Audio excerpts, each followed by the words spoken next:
telah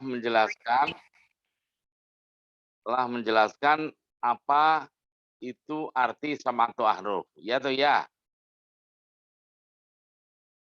Betul, Kiai. Ya, sekarang saya tanya. Ya, tapi saya ringkas dulu bahwa Al-Qur'an itu diturunkan dengan macam-macam bacaan.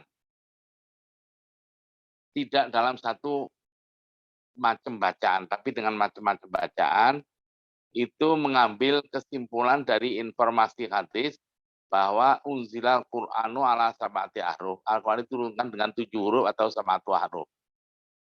Ya, yang pada minggu yang lalu di mana sab'atu ahruf itu menurut Imam Asyuti dalam kitab-kitab Al-Itqan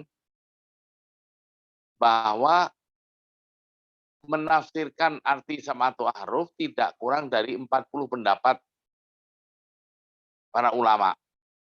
Lebih dari 40 pendapat. Macam-macam karena sab'atu ahruf itu memang artinya macam-macam juga menurut arti bahasa. Karena itu hadis maka dicocokkan dengan Al-Qur'an atau eksistensi macam-macam bacaan Al-Qur'an di lapangan. Fakta di lapangan macam mana dicocokkan. Maka dari 40 pendapat tersebut ya oleh jumhur ulama atau mayoritas ulama itu memilih bahwa arti sam'atu ahruf adalah sam'atu aujuhin. Di mana menurut Abu Fadl Ar-Razi, apa arti sam'atu ahruf menurut Abu Fadl Ar-Razi? Siapa yang bisa jawab?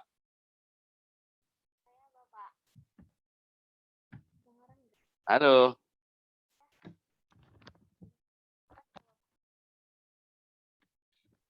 Iya Pak, menurut saya izin menjawab ya Pak. Neng. Nama dulu Neng. Oh, nama saya Neng Zanit Hairunisa dari IAT. Gitu dong. Ini langsung tancep aja, kita nggak tahu Neng. Ya. Ya maaf Pak. Ya, apa itu arti sam'atu ahruf? Ayo. Sam'atu ahruf menurut Abdul Al-Fadl Ar-Razi yaitu 7 wajah atau bentuk, yakni maksudnya keseluruhan Al-Quran dari awal hingga akhir tidak akan keluar dari 7 wajah perbedaan berikut. Yang pertama, perbedaan dalam bentuk isim, misal isim mufrad, musanna atau jama'. Seperti contohnya disebut juga Pak. Ya, yang penting paham aja. Ayo terus. Ya, yang kedua, perbedaan dalam bentuk fiil, yakni fiil madhi, mudhari atau amr. Yang ketiga, perbedaan dalam bentuk i'rab, yakni i'rab rofa, nasab, jar atau jazm. Yang keempat, perbedaan dalam bentuk nakis, kurang atau ziyadah, yakni tambah. Yang kelima, perbedaan dalam bentuk takdim dan takhir, yakni mendahulukan dan mengemudiankan. Yang keenam, perbedaan dalam bentuk tabdil, pergantian huruf atau kata. Yang ketujuh, perbedaan dalam bentuk dialek atau lahjah, seperti bacaan al-imalah, taklil, idgham, izhar, dan lain-lain. Itu Pak. Ya, berarti lahjah ya, itu hanya salah satu dari 7 wajah perbedaan. Bukan segala-galanya. Di mana di Indonesia ya itu memahaminya dikira macam-macam bacaan itu hanya urusan dialek. Tidak, itu hanya salah satu dari ya macam-macam bacaan itu menyangkut atau berkaitan dengan dialek. Ya. Jadi bukan macam-macam bacaan itu dipengaruhi oleh dialek, bukan. Memang dari sononya ya umpamanya imalah, tapi dalam perjalanan tahu-tahu imalah itu cocok dengan ya dialeknya suku bangsa ini dan itu, gitu loh. Jadi bukan Al-Quran satu terus dipengaruhi terus menjadi berubah, bukan itu. Memang dari sononya begitu. Nah, ini tadi Neng Janet itu fakultas apa? Usuluddin Pak, IAT 6C. Siapa kosmanya siapa? Jelita Arsy. Jelita, mana Jelita? Iya Kiai, saya sudah dicatat Kiai. Ya, tolong catat ya. Neng Jenny dapat 1 poin. Baik, Kiai. Nah, oke. Sekarang tolong ya dibaca di Maisuro halaman 339. Tadi udah kita suruh baca kan, tolong dibaca lagi ya halaman 339 sampai 341. Halo, sampai halaman 341 ya. Saya kasih waktu 3 menit. Ayo cepet. Yang sudah baca berarti makin mantep. Yang belum tolong. Ayo cepet. Mainkan itu stabilo. 1, 2, 3. 3 menit, Neng.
Oke, ya.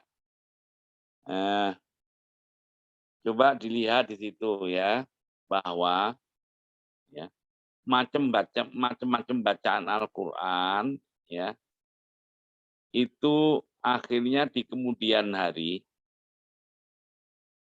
macam-macam bacaan itu dibangsakan, dinisbatkan nama bacaannya itu kepada imam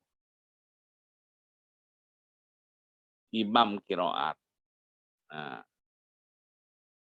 artinya macam mana? Ya selama ini kita kan sudah mengenal dan mempelajari sejak semester 2 ada Imam Nafi, perawinya Qaulun Wares, Imam Ibnu Katsir, Al-Bazzi, kemudian seterusnya. Nah, ini dibangsakan kepada nama orang tersebut, bukan berarti yang bikin bacaan itu imam tersebut. Ya, umpamanya ya, Quran Indonesia itu bacaan riwayat Hafiz. Itu jangan sampai kita mempunyai pemahaman atau pengertian, oh berarti yang mengarang bacaan Al-Quran kita orang Indonesia itu berarti Hafiz yang ngarang. Bukan, itu hanya nama pinjaman, Neng. Ya, untuk mengetahui bahwa paket bacaan dari awal Al-Quran sampai akhir Al-Quran sebagai contoh, ya, Maliki Yaumiddin, bukan Maliki Yaumiddin, itu kan surat Al-Fatihah. Terus di surat Al-Ikhlas, walam yakullahu kufuwan ahad. Yang itu ya, ini paket bacaan yang dibangsakan kepada nama Pak Hafiz. Karena selain Hafiz itu, kalau walam yakullahu kufuan ahad, ada walam yakullahu kufuan ahad. Ada yang baca walam yakullahu kuf'an ahad. Ada yang baca walam yakullahu kuf'an ahad. Walam yakullahu kuf'an ahad. Yang paket Hafiz bukan yang ngarang, itu walam yakullahu kufuan ahad. Itu satu-satunya. Nah, itu cirinya. Oh, jadi kalau paket bacaan Hafiz itu walam yakullahu kufuan. Oh iya iya iya. Jadi orang Indonesia ini banyak. Jadi dibangsaan pada nama tersebut untuk memudahkan aja, bukan yang ngarang bacaan. Seperti ya ini siapa? Tadi Neng Jenny tadi aslinya dari mana, Neng? Iya, Pak. Aslinya dari mana? Rumahnya? Dari Sawangan, Pak. Sawangan. Iya, Pak. Kelahiran Sawangan? Bogor, kelahiran Bogor. Oh, oke. Tapi tahu dong, Jalan Tamrin itu tahu dong. Ya, Jalan Sudirman tahu dong. Iya. Jakarta itu. Iya, Pak. Termasuk teman-teman yang lain tahu kan Jalan Sudirman. Walaupun mungkin ada yang belum pernah lewat Jalan Sudirman. Ada nggak ini? Semua sudah pernah ya. Nah, Jalan Sudirman itu, ya saya itu pernah keliling Indonesia. Ya, dari Aceh sampai Papua. Jalan Sudirman itu ada semua itu di sana. Di masing-masing kota provinsi, ibu kota provinsi. Loh, kalau kita menelisik, emang Jenderal Sudirman itu tukang bikin jalan. Halo, padahal dia itu sebagai apa? Ya, pahlawan kemerdekaan. Bukan bikin tukang jalan. Tukang bikin jalan bukan. Nah, kenapa ada di masing-masing? Itu untuk menunjukkan nama beliau itu diabadikan. Gitu loh. Jadi nama Hafiz diabadikan, dipinjam namanya untuk diabadikan sebagai sebuah paket bacaan Al-Quran. Nah, kalau Jalan Sudirman, ya, kalau di Jakarta itu dimulai dari depan HI, depan Hotel Indonesia, terus sampai bundaran Patung Obor. Nah, itu paket Jalan Sudirman. Kalau paket Jalan Tamrin itu adalah mulai Bundaran HI sampai Monumen Nasional Monas. Nah, itu paket. Bukan Tamrin, MH Tamrin bikin jalan gitu. Ada lagi yang depan HI, Bundaran HI, itu sampai Rumah Sakit Cokro Aminoto, itu paket jalan Diponegoro dan Imam Bonjol. Memang Diponegoro sama Imam Bonjol bikin jalan itu. Tidak, itu diabadikan saja. Bahwa paket jalan dari awal Hotel Indonesia, Bundaran HI, sampai Cokro, Rumah Sakit Cokro Aminoto, itu ada 2 paket jalan yang diabadikan kepada nama Imam Bonjol dan Imam Diponegoro. Apa? Kok Imam? Apa? Pangeran Diponegoro. Dah, oke? Udah ngerti ya? Jadi bukan yang ngarang. Dah. Termasuk di Indonesia itu dulu ya, Neng, Al-Quran itu yang kita ngafal itu loh. Orang pada waktu itu saya masih muda, belum. Itu tahunya orang Indonesia, kalau Quran itu ya Quran gitu aja. Kira Al-Quran itu diturunkan dengan Quran kita aja. Jadi diturunkan dengan bacaan hafaz gitu. Iya, diantaranya iya. Tapi jangan kita ya memahaminya kalau Al-Quran diturunkan dengan hafaz, yang lainnya enggak, ya diantaranya ya. Oke. Nama-nama imam tersebut hanya diabadikan. Nah, coba halaman 340. Apa itu? Judulnya apa? Bahwa Al-Quran, bacaan Al-Quran sah ketika dalam perjalanannya, ya, sah sebagai bacaan Al-Quran kalau memenuhi 3 syarat. Ya toh? 1 apa itu? Yang Mempunyai sahih. sahih. 2 sesuai dengan tata bahasa Arab atau Rasul Musbani, atau 3 sesuai dengan tata bahasa Arab walaupun sesuai dengan salah satu bacaan salah satu dialek suku bangsa atau sesuai dengan bahasa suku bangsa di Arab. Oke, nah akhirnya, dan itu yang bikin syarat-syarat tersebut yang ahli qiraat, bukan ahli masak, bukan ahli sepak bola, bukan ahli hadis, ahli Al-Quran, ya, yang ahlinya.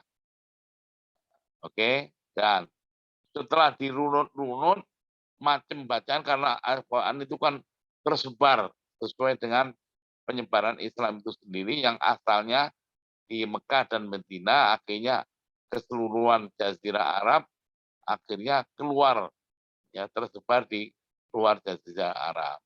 Nah, maka dari itu oleh para ahli Al-Quran juga, ahli qiraat, bahwa ya Al-Quran atau qiraat macam-macam bacaan Al-Quran itu setelah disaring-saring ada 6 kriteria. Ada yang nilai sanadnya mutawatir. Terus apa lagi? Ada yang masyhur. Ada lagi apa? Ahad. Ahad. Maudhu, ada yang mudrot. Oke, dan oke ya. Nah, yang syad, mudrot, dan maudhu. Dah, ini yang sah sebagai bacaan Al-Quran hanya yang mutawatir dan masyhur, Neng. Tahu, mutawatir itu dibangsakan kepada ya, banyak, diriwayatkan oleh banyak orang, enaknya ngomong. Dan nggak mungkin, bohong itu nggak mungkin. Dari masa ke masa. Sekarang saya tanya, contoh mutawatir yang nggak mungkin dibohongkan, gitu ya. Sebagai contoh aja. Presiden pertama Indonesia itu kan Habibie kan? Enggak. Siapa? Soekarno, Pak. Soekarno, Kiai. Karena Allah. Dari mana kalian tahu? Oh, dari buku-buku sejarah, dari guru, dari orang tua, dari teman-teman, ya, dari kelompok majelis apa. Itu namanya riwayatnya mutawatir, Neng. Nggak mungkin kita bongkar. Buktinya, saya tanya, presiden pertama Habibie, langsung, oh, enggak, ini nggak bener riwayat ini. Padahal Anda kan waktu lahir kan belum pernah ngalami, itu kan riwayat kan itu. Jadi cerita yang mutawatir, nggak mungkin kita bongkar. Al-Quran juga kayak gitu. Kalau sudah diriwayatkan dari masa ke masa, ya, sebagai contoh mutawatir itu riwayat Hafs ini. Hafs ini mutawatir ya. Kita sebagai bacaan Al-Quran baik dalam sholat maupun di luar sholat. Padahal Hafs itu sudah sampai sekarang itu Hafs itu sudah 1.200 tahun yang lalu. Masih utuh sampai sekarang. Kita ketemu dari berbagai bangsa, berbagai daerah yang nggak ketemu, kita baca Yasin asal dia ahli loh ya, bukan dia gurunya ahli, gurunya lagi ahli lagi, guru lagi, guru runut sampai Hafiz, loh, sudah 1.200.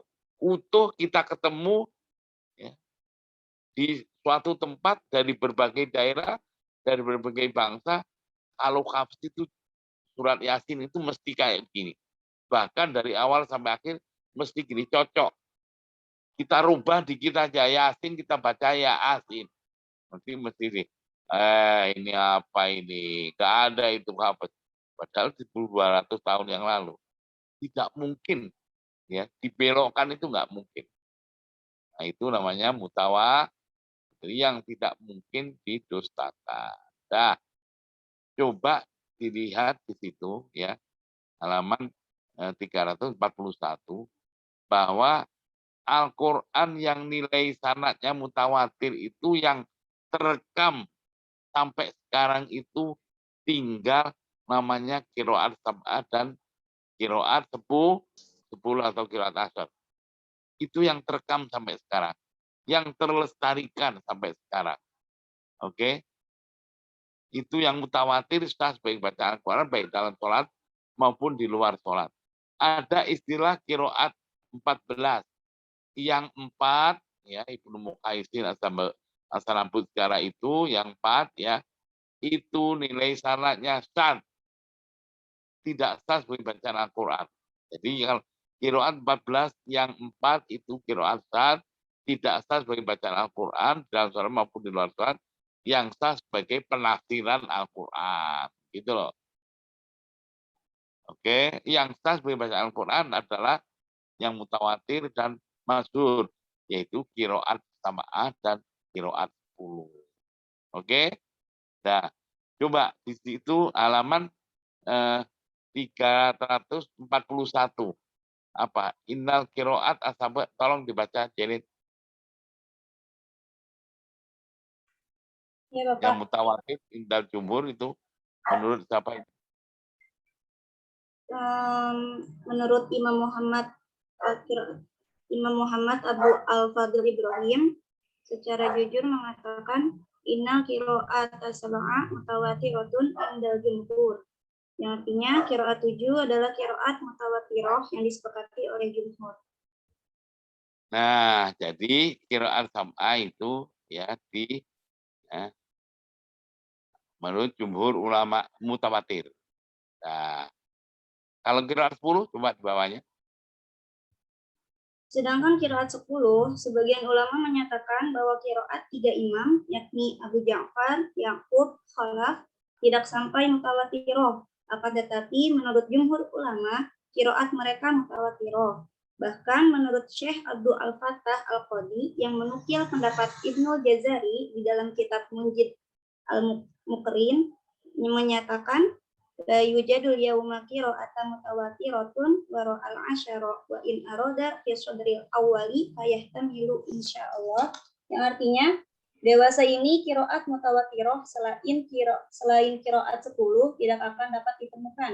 Namun apabila pada masa periode awal Islam tentu masih mungkin didapatkan.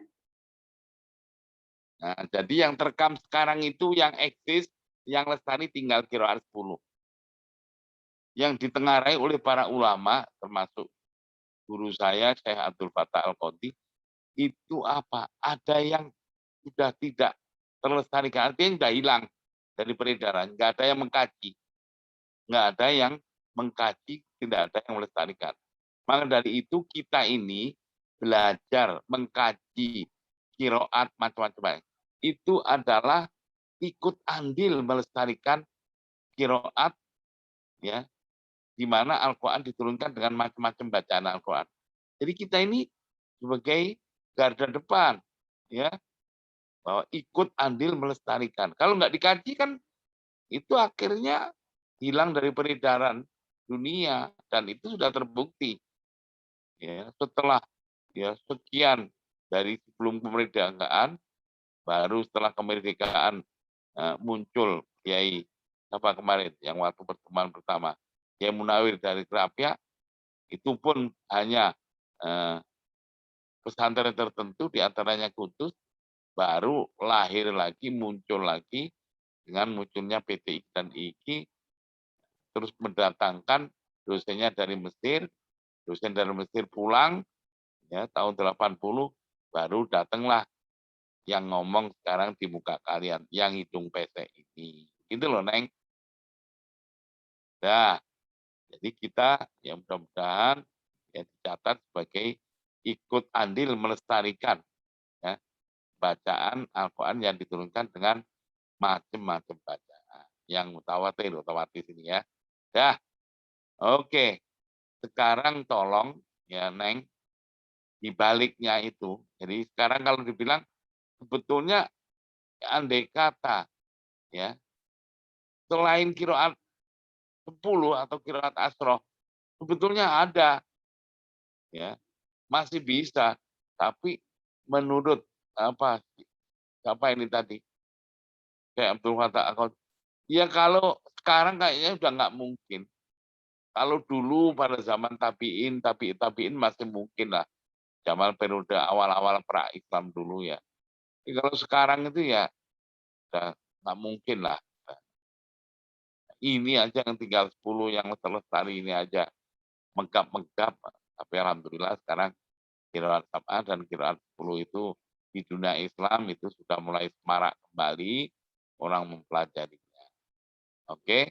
Nah, sekarang dibaliknya itu ya apa?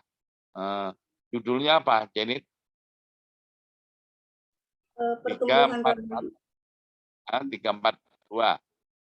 Pertumbuhan ragam qiraat, Pak. Pertumbuhan ragam qiraat, ya.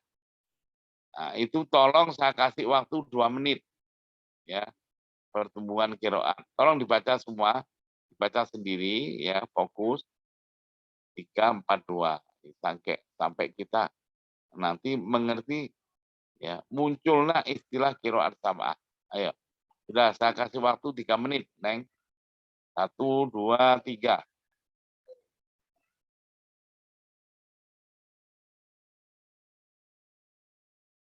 Ya, ya, ya.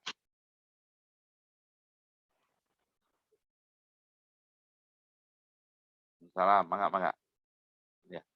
Jadi ini di grup kita di IKI, dosen IKI, Ustaz Rasud, nah terus anak-anak kita gimana? Nggak ada.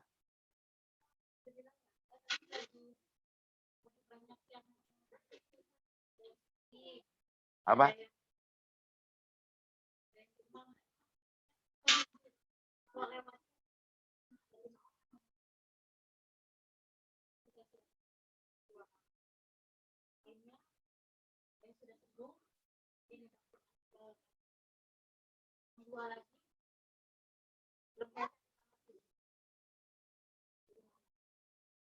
Terus untuk isoman apa itu mandiri sudah disiapin dan gimana? Sudah siap, sudah bersih, tinggal nempatin. Ya udah, yang penting ada itu. Tapi kalau ada ya tambah lagi lah untuk jaga-jaga, jangan sampai akhirnya ngedadak gitu. Nah, 2 lagi lah. Enggak. Yang penting ya 2 lagi lah minimal. Ya. Jadi jangan sampai kita baru di mana? Oh, udah habis, tak bingung. Kan tinggal ngasih tahu aja sama OB itu. Ya udah gitu aja.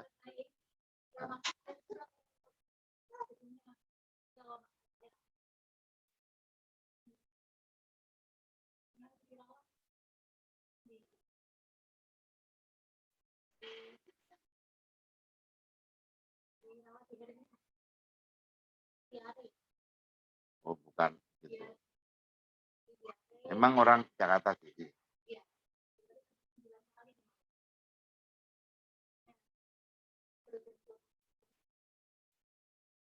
Ya deh, mudah-mudahan baik-baik. Ini siapa ini? Udah mandi belum? Udah mandi belum?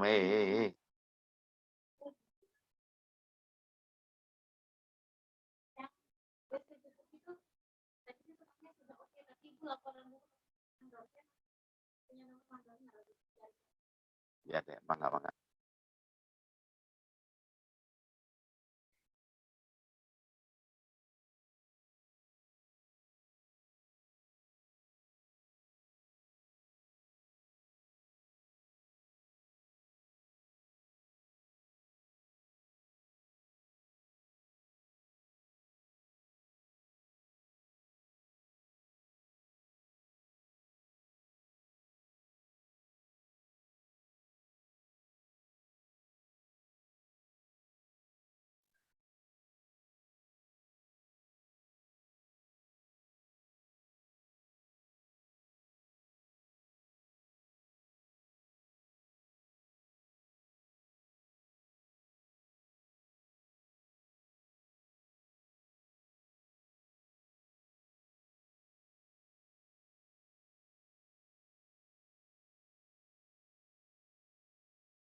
Ya, oke ya.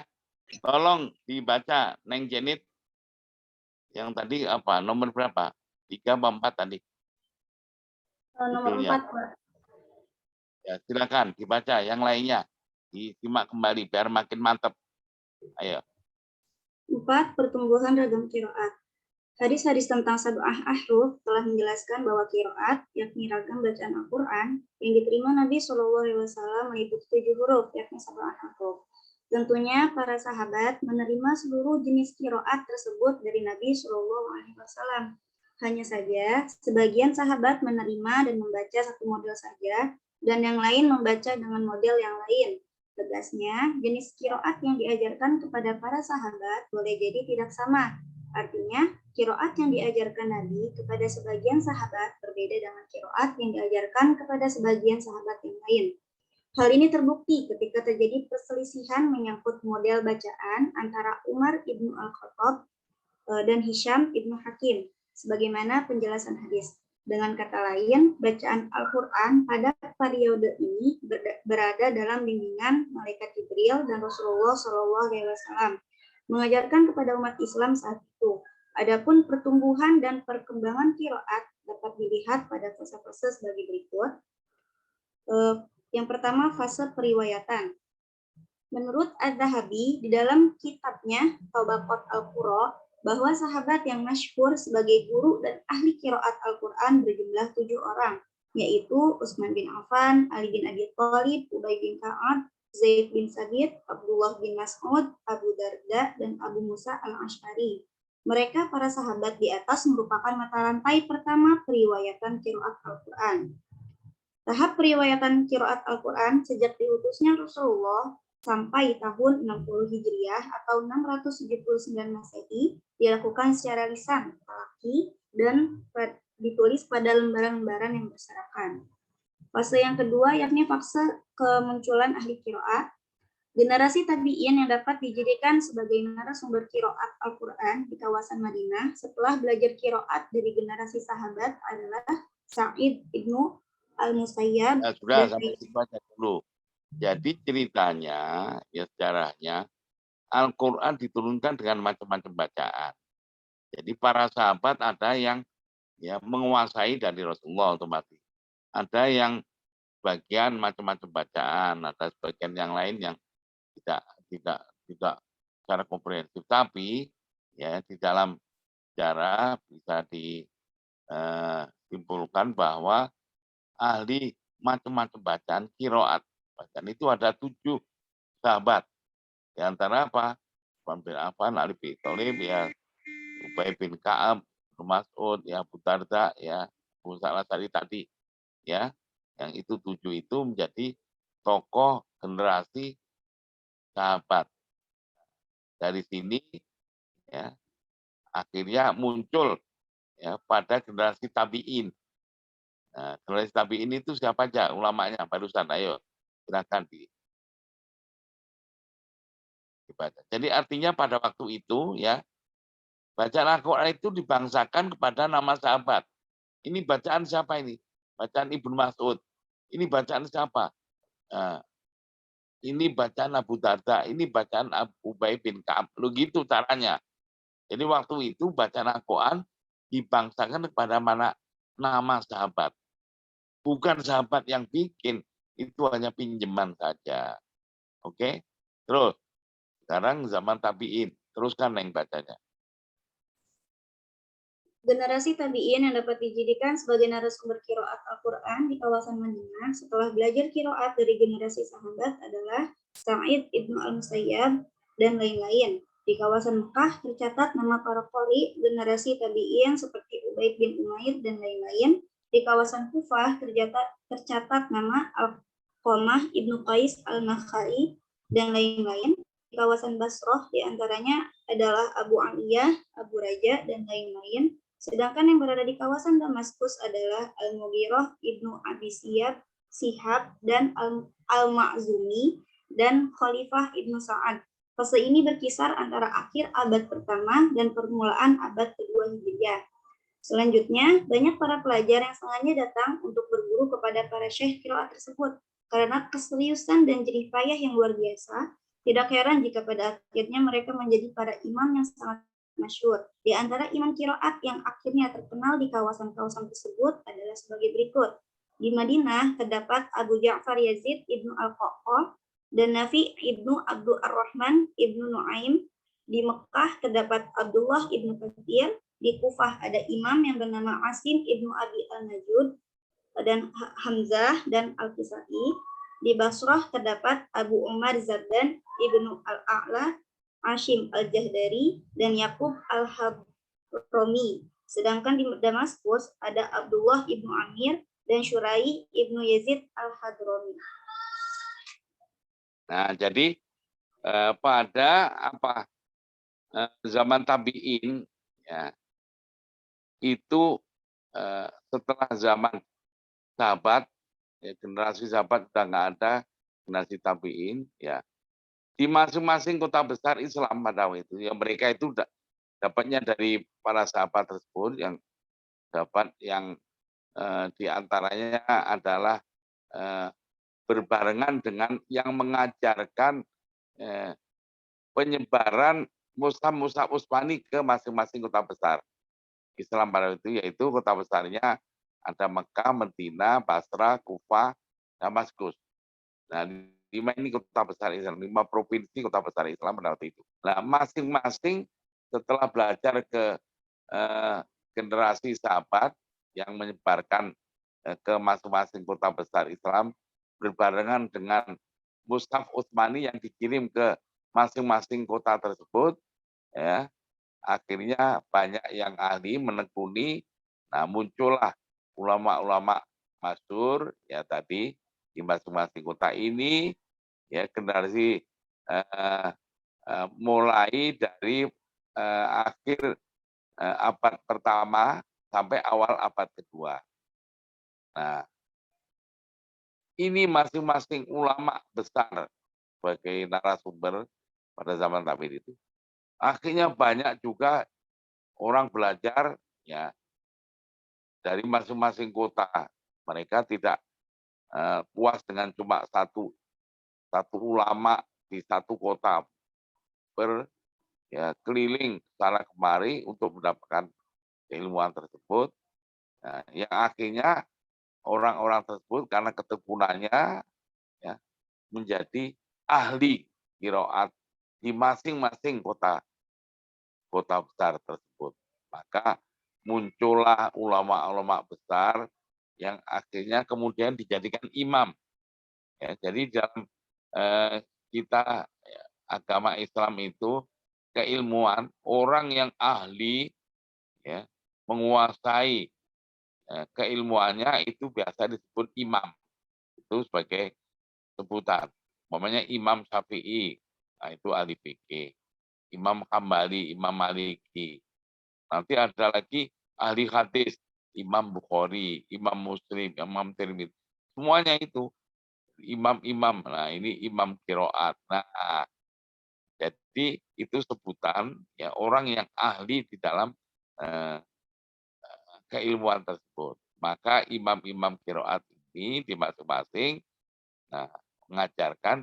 Nah, jadi pada mulai abad kedua Hijriah pertengahan ya itu muncul istilah bacaan Al-Quran, qiraat Al-Quran dibangsakan kepada nama imam-imam tersebut.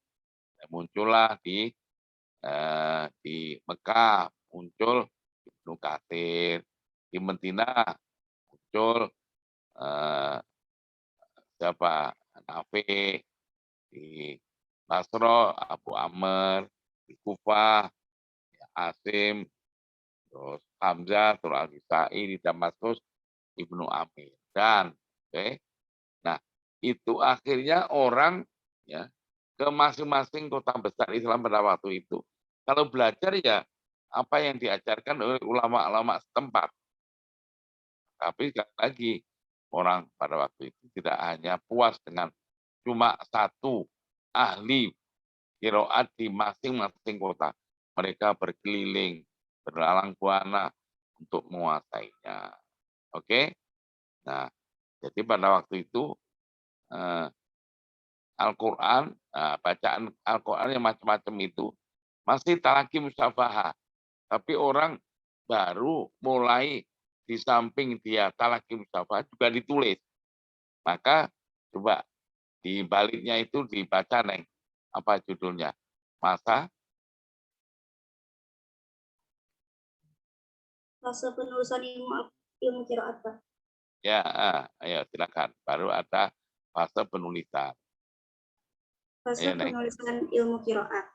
Bersamaan dengan maraknya ilmu-ilmu keislaman dari ilmu-ilmu yang bersumber dari wahyu atau ilmu kesusastraan Arab, ilmu qiraat juga ikut semarak, yaitu dengan banyaknya ulama-ulama yang menghimpun qiraat yang mereka terima dari guru-guru mereka dan membukukannya. Maka masa penulisan ini dimulai pada pertengahan kedua di abad 1 dan terus berlangsung dengan lebih semarak pada abad-abad berikutnya. Yang perlu dicatat di sini adalah bahwa penulisan ilmu qiraat pada abad kedua sampai akhir abad 3 belum menemukan bentuknya yang seragam.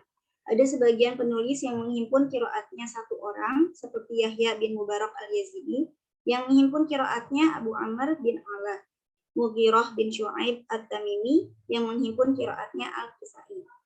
Ada yang menghimpun lebih dari satu qiraat seperti Abu Ubaid al-Qasim bin Salam yang menghimpun qiraatnya 25 qori, Ismail al-Qadi menghimpun qiraat 20 qori, dan lain-lain. Nah, jadi pada waktu itu ya di samping belajar juga membukukan atau menulis apa yang diajarkan gurunya. Nah, karena gurunya dari berbagai ahli qiraat di masing-masing kota besar, maka ada yang menghimpun ya, yang membukukan sampai ada yang 20, ada yang 20 lebih, ya. Itu tadi ya, ada sebagian juga.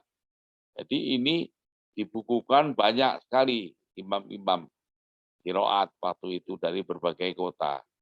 Nah, jadi pada masa ini dimulai pertengahan abad 1 sampai ya seterusnya sampai abad ketiga nanti. Silakan terusannya, Neng. Penyederhanaan. Yang selanjutnya, fase penyederhanaan qiraat. Pada awal masa Silakan. penyusunan ilmu qiraat, seperti Abu Ubaid Al-Qasim bin Salam, Abu Hatim As-Sijistani, Abu Ja'far Al-Tabari, dan seterusnya. Istilah qiraat 7 belum dikenal. Ketika itu, mereka menulis ilmu qiraat tidak hanya terbatas pada 7 imam qiraat saja, tetapi mencakup seluruh imam yang dianggap memiliki riwayat qiraat Al-Quran. Sebab pada masa itu belum dikenal pembagian dan pengelompokan qiraat berdasarkan validitas sanad menjadi qiraat mutawatirah, masyhurah, ataupun syadzah. Hal di atas berlanjut terus hingga pada awal abad ketiga Hijriah. Seorang ulama qiraat bernama Ahmad bin Musa bin Al-Abbas bin Mujahid At-Tamimi yang dikenal dengan sebutan Ibnu Mujahid, beliaulah yang menyusun kitab As-Sab'ah fil qiraat, yang kemudian setelah itu para ulama qiraat memakai istilah al-qiraat as-sab atau qiraat 7 untuk menyebut 7 imam qiraat yang dianggap. Ntar dulu. Jadi pada waktu penulisan pembukuan qiraat yang banyak tadi ya, akhirnya itu berlangsung sampai ya pertengahan abad kedua sampai abad ketiga ya, lahir seorang tokoh qiraat namanya Ibnu Mujahid ya abad ketiga Hijriah. Nah, di situ bukan semuanya yang ada yang buku yang 20 ya qori dikumpulkan, ada yang 30, ada yang 10. Nah, sekarang Imam Ibnu Mujahid ngambil dari itu. Imam Mujahid pada waktu itu ya belajar kepada ulama-ulama yang menulis berapa? Ada yang 20 qori, pelajari, dia talaqi mustafa ke berbagai kota pada waktu itu, tapi akhirnya dia punya ide untuk menyederhanakan ya imam-imam qiraat semacam mewakili dari kota-kota besar Islam pada waktu itu. Itu terjadi pada abad ketiga. Tidak setelah 300 tahun kemudian, maka Imam Ibnu Mujahid di samping Talaqi Mustafa, dia menulis namanya Kitab Sab'ah.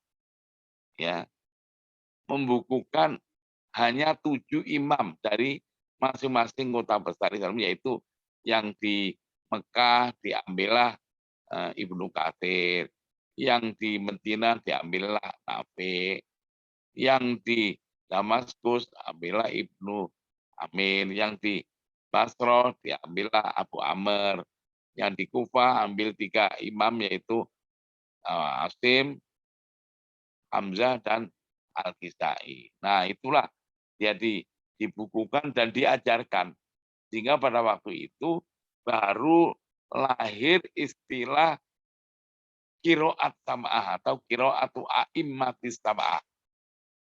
Nah, jadi qiraat sam'ah itu baru muncul istilah tersebut, dikenal baru abad ketiga, akhir abad ketiga Hijriah. Yang akhirnya ya apa yang diajarkan, apa yang dibukukan oleh Imam Ibnu Mujahid nanti belajar qiraat sab'ah pada waktu itu menurut Thoriq Ibnu Mujahid, loh gitu. Metode yang dipopulerkan, diajarkan oleh Imam Ibnu Mujahid. Tentunya dia sebagai ulama besar banyak yang belajar dari berbagai kota besar Islam pada waktu itu pada Ibnu Mujahid. Yang belajar macam-macam bacaan itu dibatasi hanya 7 imam qiraat. Ditulis pula dalam kitab Kitabus Sab'ah. Nah, oke. Nah, waktu itu jalan terus. Jadi mulai itu sekali lagi ada istilah belajar qiraat sab'ah menurut Thoriq Ibnu Mujahid. Jadi abad akhir abad ketiga, ya sekitar tahun 900 Masehi lah. Kalau itu pakai Masehi ya 900 Masehi berarti sudah 1100 tahun yang lalu ya. Itu Imam Ibnu Mujahid ya mengajarkan dan populer di dunia Islam pada waktu itu. Maka waktu itu imamnya imam 7, tapi perawinya lebih dari, ada yang 5, ada yang 8, ada yang 3. Nah, maka ya kalau tadi masa penyederhanaan qiraat ini ya muncullah, lahirlah penyederhanaan riwayat. Nah, dibatasi hanya 2 setiap imamnya. Ayo, silakan Neng. Fase penyederhanaan riwayat. Ayo Neng. Fase penyederhanaan rawi-rawi. Perlu diketahui bahwa dalam kitab As-Sab'ah karya Ibnu Mujahid yang dibicarakan di muka, setiap imam qiraat mempunyai rawi-rawi. Jumlah rawi atau perawi tersebut masih beragam. Ada yang 3, ada pula yang 5, dan seterusnya. Pada abad 5 Hijriah, terdapat ulama yang bernama Abu Amr Ad-Dani yang menulis kitab At-Taisil fil Qiraat Hisab, menyederhanakan rawi atau perawi pada setiap imam menjadi 2 saja. Yang pertama, Imam Nafi diambil 2 perawi, yaitu Qadun dan Warash. Yang kedua, Imam Ibnu Katsir diambil 2 perawi, yaitu Al-Bazi dan Quntul. Yang ketiga, Imam Abu Amr diambil 2 perawi, yaitu Ad-Duri dan As-Susi. Yang keempat, Imam Ibnu Amir diambil 2 perawi, yaitu Hisham dan Ibnu Dhafwan. Yang kelima, Imam Qasim diambil 2 perawi, yaitu Syu'bah dan Hafs. Yang keenam, Imam Hamzah diambil 2 perawi, yaitu Khalaf dan Khalad. Yang ketujuh, Imam Al-Kisai diambil 2 perawi, yaitu Abu Al-Harith dan Ad-Duri Al-Kisai. Nah, jadi ini abad ke-5 Hijriah. Jadi setelah 100 tahun kemudian, ya perjalanan toriknya Ibnu Mujahid yang imam 7, tapi itu perawinya rawi-rawinya lebih dari 2. Akhirnya pada abad ke-5 lahirlah Abu Amr Ad-Dani. Abu Amr Ad-Dani dia yang dari setiap imam ada lebih dari 2 itu ya disederhanakan lagi menjadi diambil 2 setiap perawi. Nah, ditulislah, disusunlah juga yang namanya kitab At-Taisir. Kitab At-Taisir. Maka mulai dari itu, karena mungkin lebih simpel lagi, tidak terlalu banyak orang belajar qiraat sab'ah tertarik pada ala model pembelajaran apa yang dilahirkan oleh Imam Abu Amr Ad-Dani ke dalam kitab At-Taisir.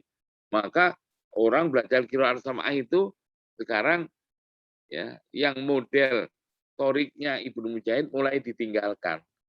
Nah, mungkin terlalu banyak perawinya, mungkin ya kalau terlalu banyak ada kesulitan, mengalami kesulitan, akhirnya ada yang lebih sederhana, yaitu Imam Abu Amr Ad-Dani dalam kitab At-Taisir. Oke, dari sini ya abad ke-5 ini setelah perjalanan 100 tahun atau 1 abad menurut Torik Ibnu Mujahid, muncul sekarang menurut Torik Abu Amr Ad-Dani dalam kitab At-Taisir. Nah, setelah berjalan apa ini? Muncullah Imam Asy-Syatibi. Nah, gitu. 100 tahun kemudian.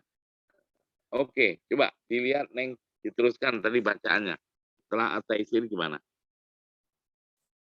Fase kemunculan Imam Asy-Syatibi. Bagi kalangan yang menekuni qiraat, pilihan terbanyak dalam mempelajari ilmu qiraat adalah qiraat sab'ah versi Imam Asy-Syatibi. Padahal sebenarnya masih banyak lagi kitab-kitab yang bermaterikan qiraat sab'ah, seperti Al-Muqarrar, karya An-Nasyr, Al-Kafi, karya Ibnu Syuraih Ar-Ru'aini, Al-Iqna, karya Ibnu Khalaf An-Nahwi Al-Asy'ari, Al-I'lan, karya As-Safrawi, dan lain-lainnya.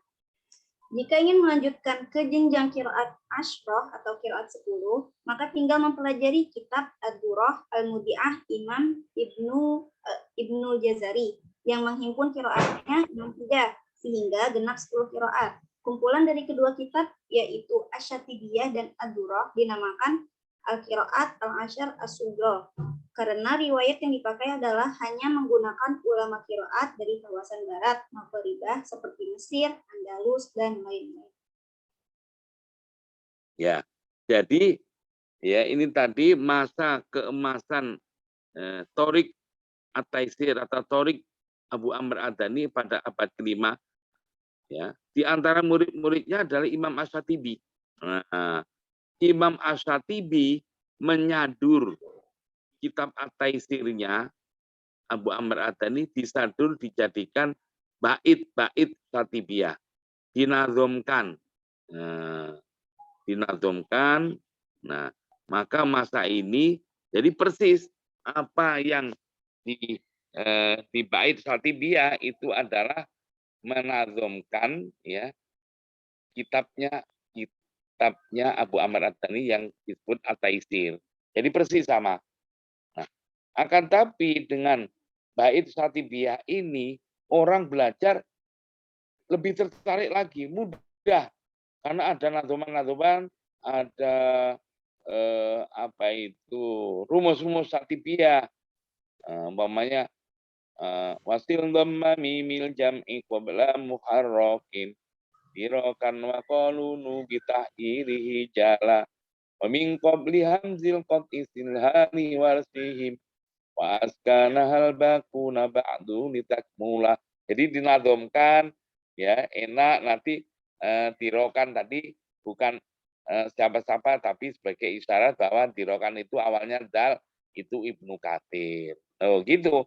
Jadi orang belajar itu lebih simpel, lebih tertarik dengan nazoman-nazoman yang ngafalnya ada unsur lagunya, ada semacam notnya, sehingga lebih mudahkan. Jadi mulai itu setelah 100 tahun kemudian eksistensi Thorik Abu Amr Ad-Dani, At-Taisir tadi, orang baru pindah belajar qiraat sampai itu ala Imam Asy-Syatibi, Thorik Asy-Syatibi, ya, akhirnya begitu. Jadi baru muncul sekitar 1200 Masehi.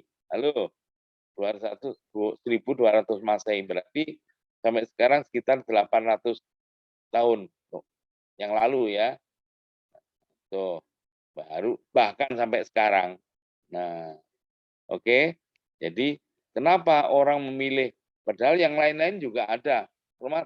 Tertarik Imam Asy-Syatibi lebih mudah, termasuk saya itu produknya. Termasuk alhamdulillah dengan izin Allah kitab Asy-Syatibi, syarah-syarah Syatibiyah itu saya terjemahkan Neng ke dalam apa? Kaidah qiraat 7, dan itu bukan cuma satu kitab, dari beberapa kitab saya sadur, saya tuangkan dalam bentuk bahasa Indonesia.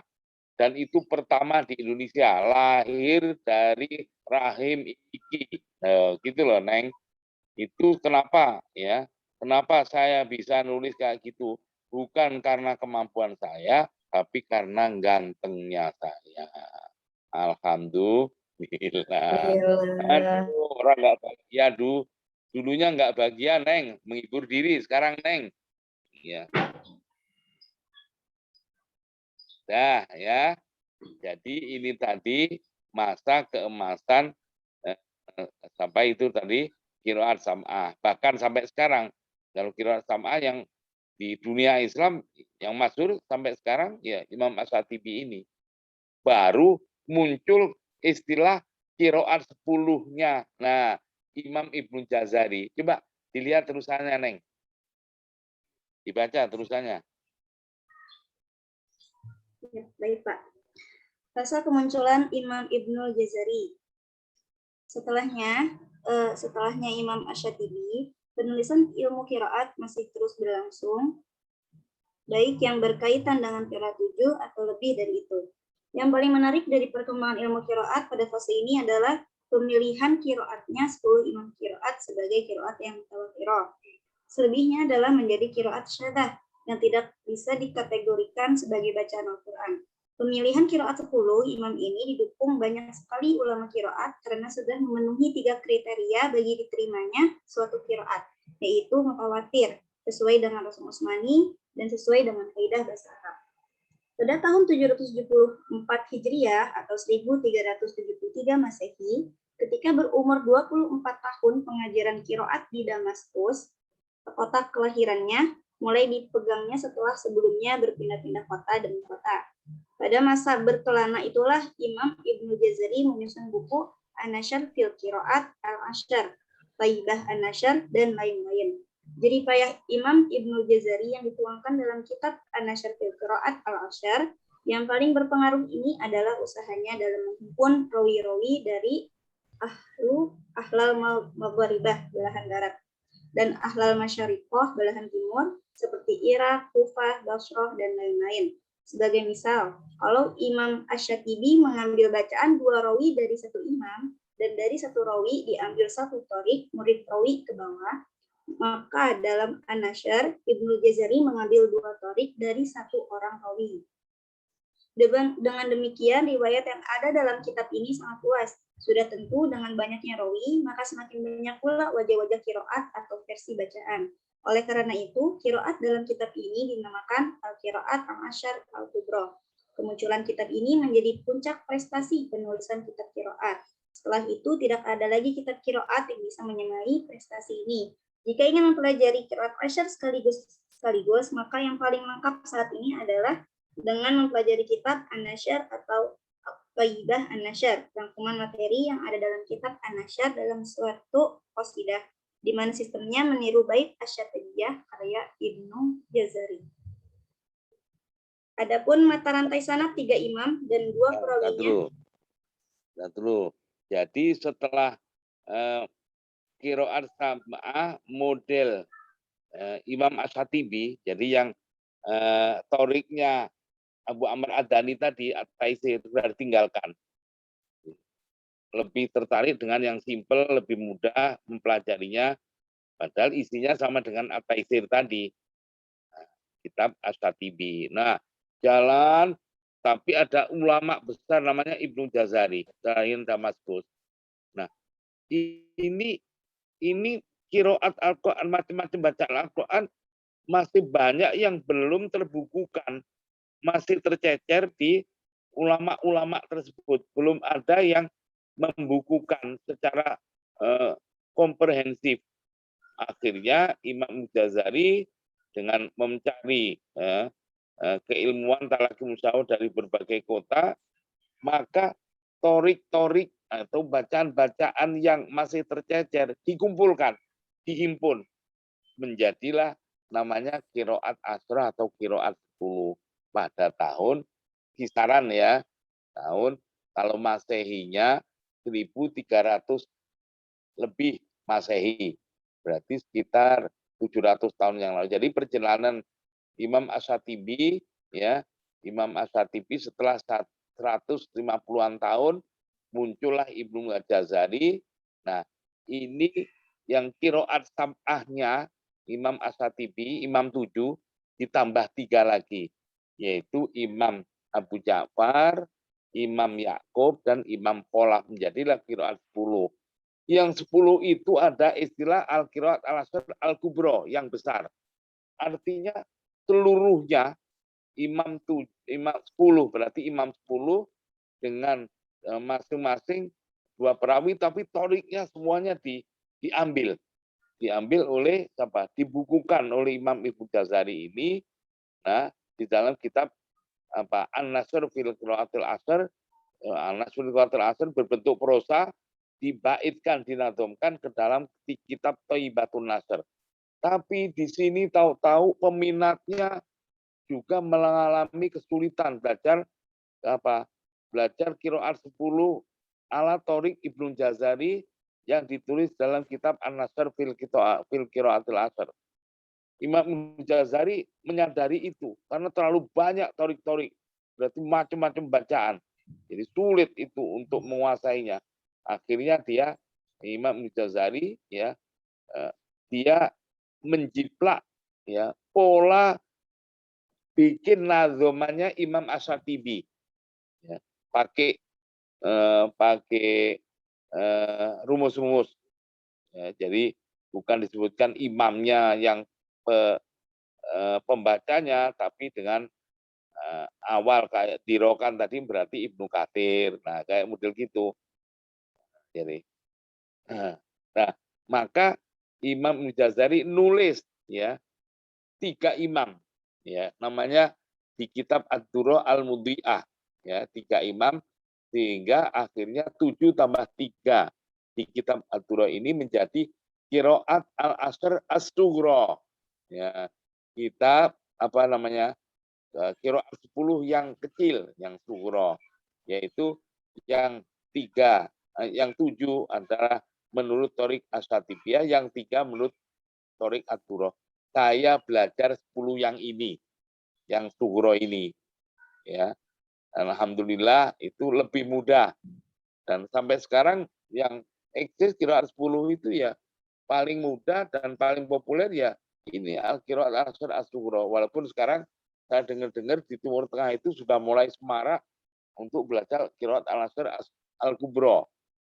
Ya, di berbagai negara Arab sana, Timur Tengah sana. Kalau di Indonesia masih jarang, bahkan mengalami kesulitan. Yang qiraat Ashr As-Sughra aja masih kedodoran, apalagi yang Al-Kubra. Oke, dah. Itulah puncak atau masa keemasan pembukuan atau penulisan qiraat macam-macam bacaan Al-Quran di masa Ibnu Jazari. Nah, jadi puncaknya pada sekitar tahun 1400-an Masehi. Nah, setelah zaman Ibnu Jazari ini, ya seperti ilmu-ilmu keislaman yang lain mulai menurun, ngendor. Nah, maka dibaca Neng pasca Ibnu Jazari. Nah, ya Neng. Baik, Pak. Ragam qiraat pasca Ibnu Jazari dan masa kini.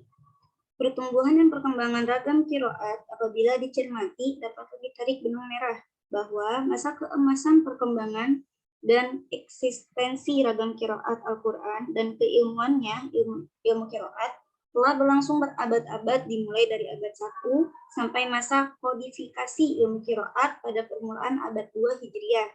Lalu dari permulaan abad 2 sampai sistem qiraat sab'ah oleh Ibnu Mujahid, kemudian arus pembelajaran ilmu qiraat berfokus pada qiraat sab'ah yang dipelopori Ibnu Mujahid. Masa keemasan qiraat sab'ah pada periode berikutnya adalah era Imam Asy-Syatibi, yaitu setelah ia menyelesaikan karya besarnya Asy-Syatibiyah yang bahannya disadur dari kitab At-Taisir karya Abu Amr Ad-Dani. Ketenaran Imam Asy-Syatibi melejit ke seantero dunia Islam, sehingga Imam Ibnu Jazari pernah berkata, hampir dipastikan setiap rumah di daerahnya ditemukan naskah dari kitab ini. Puncak keemasan ilmu qiraat adalah pada era Imam Ibnu Jazari, yaitu ketika ia merampungkan karya terbesarnya, yaitu An-Nashr fil Qiraat Al-Ashr, yang kemudian dinazumkannya sendiri dalam Thaibah An-Nashr. Namun sesudah masa dekade Imam Ibnu Jazari hingga akhir abad 20, sekitar dekade tahun 70-an, seperti halnya ilmu-ilmu keislaman yang lain telah mengalami masa keredupan, minimal dalam kondisi stagnasi. Hal ini melanda di hampir semua belahan dunia Islam, tentunya termasuk di Indonesia. Penyebab utama kondisi demikian, penulis belum mendapatkan data yang akurat. Namun boleh jadi mayoritas umat Islam menggunakan alasan pragmatisme, artinya mereka tidak mau berpayah-payah menghabiskan waktu lama untuk belajar ragam qiraat Al-Quran. Berikut keilmuannya. Sebab dengan menguasai salah satu versi bacaan Al-Quran saja sudah cukup, sebagaimana anjuran hadis, faqra'u ma tayassara min. Bacalah bacaan mana yang kamu anggap mudah. Dewasa ini institusi yang masih tetap eksis dengan mengajarkan ilmu qiraat di kota-kota. Dulu, ya. Ya, Neng. Jadi setelah masa Ibnu Jazari sekitar 1400 tahun 1400 Masehi dulu ya. Itu pembelajaran qiraat macam-macam bacaan Al-Qur'an ya. Sekali lagi masa keemasannya pada zaman Ibnu Jazari, yaitu redup seperti juga ilmu-ilmu keislaman yang lain. Terus yang kemarin waktu pertemuan pertama kita di Indonesia itu dimulai dari Kiai apa waktu itu Kiai Munawir Kerapek Jakarta. Terus dalam akademis maka dimulai dengan berdirinya PTI dan IIKI yang mendatangkan Syekh dari Mesir. Syekh dari Mesir tahun 80-an apa itu dia itu sudah dipulangkan karena sudah nggak bisa membiayai, di mana asalnya pembiayaannya dari Pertamina setelah pulang. Nah, saya datang alhamdulillah dengan izin Allah tidak ada rotan akar pun jadi karena terpaksa ya nggak ada yang lain. Nah, baru kita mulai. Maka dari sudah saya jelaskan pertemuan-pertemuan sebelumnya karena berbagai kendala pengajaran di Indonesia ya di samping seharusnya pengkaji ilmu qiraat itu harus menghafal bait Satibiyah yang berjumlah 1172, juga sudah hafal Al-Qur'an, juga harus tahu kitab kuning dan pertemuannya harus setiap hari. Nah, kendalanya di Indonesia kuliah 1 semester atau dulu tingkat 1 ya hanya sekitar 30 atau setiap semester hanya 15 kali. Nah, itu kekurangan tersebut ya dengan sekuat tenaga saya berusaha untuk menerjemah syarah bait Satibiyah yang disebut kaidah qiraat 7. Dan itu karena pertama di Indonesia lahir dari IIKI, Rahim IIKI, ayo kita pelajari dan insya Allah ya kita niati bahwa kita belajar qiraat macam-macam bacaan Al-Quran adalah dalam rangka untuk ikut andil melestarikan, menjaga kemurnian macam-macam bacaan Al-Quran di mana Al-Quran diturunkan pada zaman Rasul dulu. Jadi kita ini garda terdepan untuk menjaga kemurnian macam-macam bacaan. Kalau tidak, itu dikhawatirkan. Nah, ini nanti dalam forum tertentu akan bernasib yang pernah bernasib seperti tahun 70-an. Jadi orang tidak mengenal qiraat, hanya kenal nama, tidak kenal rupa. Nah, itulah. Terus, Neng, dibaca terusannya. Dewasa ini institusi yang masih tetap eksis dengan mengajarkan ilmu qiraat di kota-kota Mesir berkat perhatian Universitas Al-Azhar adalah seperti Syuhro, Bani Suwaib, dan di Tonta, bahkan sampai kajian qiraat syadahnya. Al-Azhar tidak berpangku tangan, akan tetapi seluruh dunia Islam dihimbaunya untuk menggalakkan kembali dan ikut andil melestarikan ragam qiraat Al-Quran termasuk kajian keilmuannya. Hal ini tercermin dengan adanya fatwa Majma' Al-Bukhut, Lembaga Riset Al-Azhar Kairo pada Muktamar 6, tanggal 20 sampai 27 April 1971, yang diantara komponen keputusannya sebagai berikut. Artinya ya Pak, yang artinya perihal yang berhubungan dengan macam qiraat Al-Quran, Muktamar berfatwa bahwa qiraat macam bacaan Al-Quran adalah bukan hasil ijtihad, akan tetapi sebagai tauqifi yang berpegang teguh pada riwayat yang mutawatirah. Muktamar merekomendasikan agar pembaca Al-Quran menggalakkan untuk tidak hanya membaca qiraah hafaz saja demi menjaga eksistensi macam qiraat baku yang lain dari terlupakan dan pemusnahan. Menghimbau dan mengajak kepada segenap negara-negara Islam untuk menggalakkan belajar mengajar ragam qiraat Al-Quran pada lembaga pendidikan khusus oleh para pakar qiraat terpercaya. Himbauan Majma' Al-Bukhut Al-Azhar. Ya, terus. Himbauan Majma' Al-Bukhut Al-Azhar tersebut setidaknya telah membangkitkan kembali kesadaran negara-negara Islam. Paling tidak lama sejak lahirnya fatwa tersebut di Saudi Arabia telah berdiri kuliah Al-Quran wa Dirasat Al-Islamiyah yang di antara mata kuliahnya dititik beratkan pada kajian ilmu qiraat mutawatirah. Mata kuliah ilmu qiraat juga diajarkan di Universitas Ummul Qura, Mekah, dan Universitas Imam Muhammad bin Saud di Riyadh.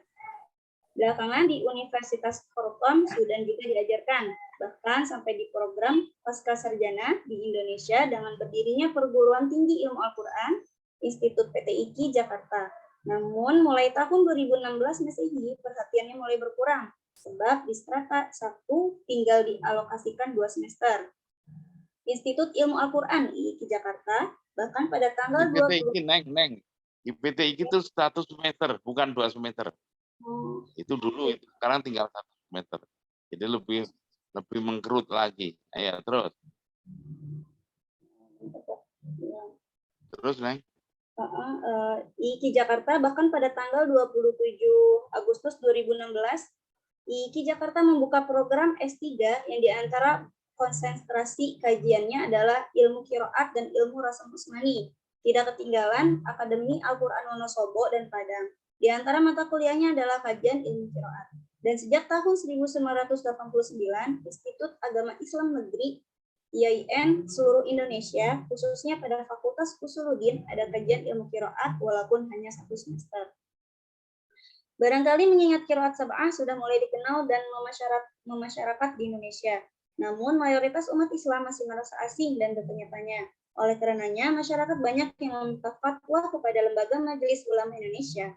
Rekomendasi fatwanya, MUI Pusat pada tanggal 2 Maret 1983 merekomendasikan bahwa qiraat 7 wajib dikembangkan dan dipertahankan eksistensinya. Anehnya, pada tanggal 23 Mei 1983, Majelis Ulama Indonesia DKI Jakarta juga telah mengeluarkan fatwa mengenai keberadaan qiraat 7 yang substansinya menghimbau agar para pecinta pembaca Al-Quran tidak membiasakan pembacaan Al-Quran yang suci itu di dalam upacara atau pertemuan keagamaan dan lainnya dengan cara qiraat sab'ah atau mengulang-ulang satu ayat dengan cara bacaan yang berlainan ejaannya.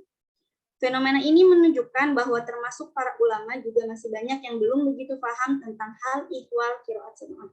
Ibarat dayung bersambut, sejak tahun 2002, tepatnya pada seleksi tilawah Quran di Mataram, Nusa Tenggara Barat, qiraat Al-Quran, qiraat sab'ah atau qiraat 10 termasuk salah satu cabang yang ikut dimusabaqahkan. Nah, oke. Jadi itulah ya dari masa kehidupan tahun 1400-an Masehi terus muncul seperti yang saya jelaskan pada pertemuan pertama kuliah kita. Nah, sampailah sekarang. Jadi ya sekali lagi ayo kita niati bahwa kita ini ya belajar qiraat itu ya walaupun tidak semuanya kita mengenal lebih jauh karena memang pertemuannya itu memang kurang, tapi alhamdulillah dengan bentuk bahasa Indonesia ini minimal kita tahu gambarannya. Nah, maka dari itu ini insya Allah minimal kita akan menguasai ya nanti secara teori dari kaidah qiraat 7 terus dengan Ibnu Katsir satu Al-Qur'an. Ibnu Katsir berarti Al-Bazi dan Kumpul. Sudah pada diterima, Neng? Bukunya? Belum, Bapak. Belum, Kiai. Belum, Pak. Ya, ditunggu aja. Insya Allah di depan sudah bisa kita mulai. Saya yang tanya, itulah sekilas ya. Jadi jangan sampai kita mempunyai anggapan Al-Quran diturunkan dengan qiraat sab'ah. Loh, qiraat sab'ah itu baru muncul 3 abad kemudian kok. Dengan qiraat 10. Wih, istilah qiraat 10 baru ada setelah 700 tahun kemudian setelah Al-Quran diturunkan. Ya, jadi istilah kalau dibilang yang terselamatkan sama atau macam-macam bacaan itu adalah terselamatkan dalam qiraat sab'ah dan qiraat 10. Itu yang menyelamatkan. Artinya masih ada menurut pendapat Abdul Fattah Al-Qadhi guru saya, ada ya bacaan Al-Quran yang mutawatir itu yang hilang dari peredaran karena nggak ada yang mengkaji. Ngerti maksudnya? Karena yang bisa hanya yang terbukukan aja dari di kitab An-Nasr fi Al-Asr, Thaibatun Nasr, Ad-Durrah, Al-Mudhi'ah, ya, terus Imam Asy-Syatibi. Itu saja tinggal. Nah, ini saja kalau nggak kita kita sayang-sayang. Tidak, makanya tadi ulama Al-Azhar di dalam fatwa ya di Majma'ul Bukhutna adalah tidak selayaknya para qori itu membaca hanya untuk riwayat hafaz saja, sebab dikhawatirkan kalau nggak dipelajari, nggak kita lestarikan, suatu ketika di masa depan bacaan-bacaan yang mutawatiroh itu akan hilang dari peredaran. Kalau sudah kayak itu, siapa yang mau disalahkan? Tapi alhamdulillah sekarang Indonesia dan dunia Islam, apalagi Indonesia dengan munculnya pelestarian ada Mustafa Qadir apa itu akan lebih ada gairah untuk minimal mengenal lebih jauh, walaupun untuk menguasai. Tapi alhamdulillah ya, yang Anda belajar ke siapa sih dulu? Bu Romla, apa lagi? Ya itu hasil belajarnya ya yang ngajarin saya. Jadi alhamdulillah juga ya sudah ada penerusnya, ya tinggal macam mengembangkan. Dah, saya pikir gitu aja. Tolong posmanya ya dilaporkan, termasuk apa RPS-nya ya judul-judulnya sesuaikan dengan RPS yang ada, walaupun yang kita bahas tidak sama, karena RPS tersebut dalam laporan itu hanya untuk kepentingan kopertais supaya ijazah kita diakui oleh negara. Cukup ya? Ada yang tanya?